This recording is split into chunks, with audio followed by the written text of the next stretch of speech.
નમસ્કાર મિત્રો. આજે 14 જૂનના અગત્યના કરંટ અફેરની ચર્ચા કરીશું.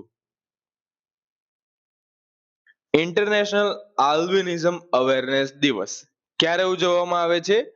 13 જૂનના રોજ ઉજવવામાં આવે છે. અગત્યનો પ્રશ્ન છે, આગળ વધીએ. ફીફા વર્લ્ડ કપના યજમાન દેશો કયા કયા છે? તે છે કેનેડા, મેક્સિકો અને અમેરિકા. પ્રથમ વખત કેટલી ટીમો ભાગ રહી છે ફીફા વર્લ્ડ કપમાં? 48 ટીમો. ટુર્નામેન્ટમાં કુલ 104 મેચો રમાશે.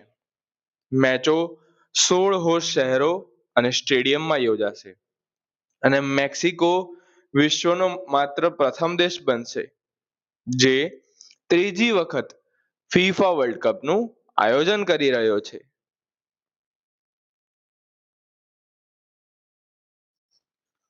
હોજક ગાજન મેળો કયા રાજ્યમાં ઉજવવામાં આવે છે?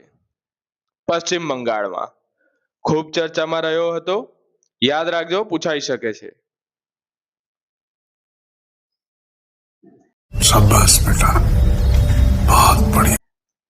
મેટા ભારતનું પ્રથમ એઆઈ ઇનેબલ્ડ ડેટા સેન્ટર કયા શહેરમાં સ્થાપિત કરશે? જામનગરમાં. 13.153 કિલોમીટર લાંબી ઝોઝીલા ટનલ કયા બે કેન્દ્રશાસિત પ્રદેશોને જોડે છે? જમ્મુ કાશ્મીર અને લદાખ.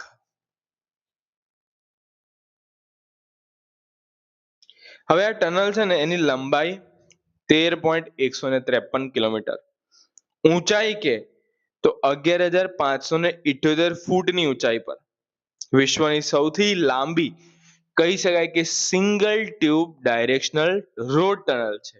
અને તેનું સ્થાન છે સોનમર્ગ કાશ્મીરથી મીનામાર્ગ લદાખ વચ્ચે. હમણાં અવસાન પામનાર પ્રખ્યાત તમિલ ફિલ્મ નિર્દેશક કોણ હતા? તે હતા ભારતી રાજા. ચીનના ચાંગમાં શોધાયેલા 12 કરોડ વર્ષ જૂના 4 પાંખવાળી પીંછાવાળી ગ્લાઇડિંગ ડાયનાસોરની નવી પ્રજાતિનું નામ શું છે?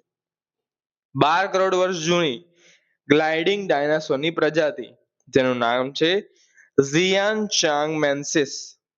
ઝિયાન ચાંગમેન્સિસ. क्या बात है सर, क्या बात है सर, क्या बात, ये बात है. વન્યજીવ ગુનાના કેસો માટે પ્રથમ ડિજિટલ ન્યાયતંત્ર સંકલિત સિસ્ટમ હોક કોણે શરૂ કર્યું? કેરળે.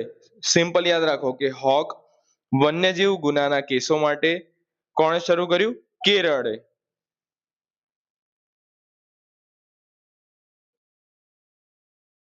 પશ્ચિમ બંગાળના નાણાપ્રધાન તરીકે કોની નિમણૂક થઈ? સ્વપ્નદાસ ગુપ્તાની. કોની થઈ? સ્વપ્નદાસ ગુપ્તાની. ભારતીય નૌસેના માટે જીએનએસએસ જેમર ખરીદવા 449 કરોડનો કરાર કઈ કંપની સાથે થયો? Accord software and system private limited સાથે. આરબીઆઈ મુજબ એફવાય 25-26 માટે ભારતને કેટલું રેમિટન્સ મળ્યું? 110.47 અબજ ડોલર. બ્લુ ગ્રીન આલ્ગીમાં એચઆઈવી સામે અસરકારક કયા પ્રોટીનની શોધ થઈ? સાયન્સ બેઝ પ્રશ્ન પૂછાઈ શકે. જવાબ છે એલોફાઇકોસાઇનિન. આ હતા આજના અગત્યના કરંટ અફેર. વિડીયો પસંદ આવે તો લાઈક કરજો, સબસ્ક્રાઇબ કરજો. ધન્યવાદ.